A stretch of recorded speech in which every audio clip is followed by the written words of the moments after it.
ঢিঙৰ বিলতীয়াত উৰছ মুবাৰক।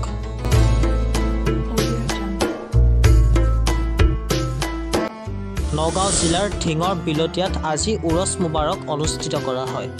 গুৰু দৰবাৰ মৌলানা ইজ্জতুল্লাহ হুজুৰৰ মাজাৰ শ্বৰীফ প্ৰাংগণত আজি ৮৩তম মহাপবিত্ৰ উৰুছ মুবাৰক অনুষ্ঠিত কৰা হয়।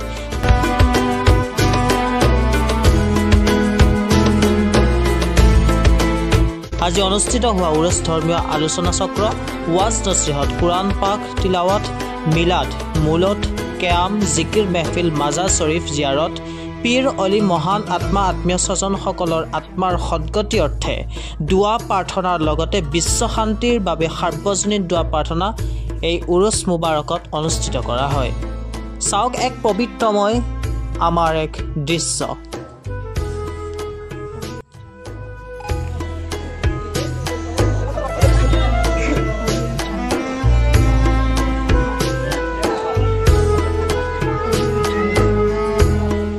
আমি ইয়াত সত্যগুৰু হজৰত মৌলানা মোহাম্মদ ইজ্জতুল্লাহ মুজাদ্দিদি ৰহমতুল্লাহ চাহাবৰ মাজাৰত উপস্থিত হৈছোঁ।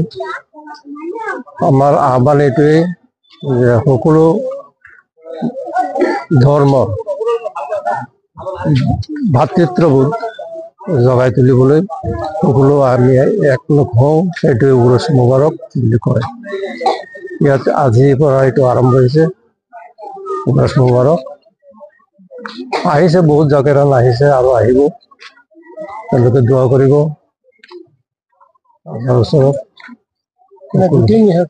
জিন্দাৰ অৱস্থাটো প্ৰথম কথাটো হ'ল সত্যত থাকিব লাগিব। কেতিয়াও মিছা কথা ক'ব নোৱাৰি, চুৰি কৰিব নোৱাৰি, ডকাইতি কৰিব নোৱাৰি, আইন বিৰুদ্ধ কাম কৰিব নোৱাৰি, কাৰো অন্য মানুহৰ কোনো অপকাৰ কৰিব নোৱাৰি, কাৰোবাক ঠগি হেৰি কৰি এইবিলাক কোনো কাম কৰিব নোৱাৰি।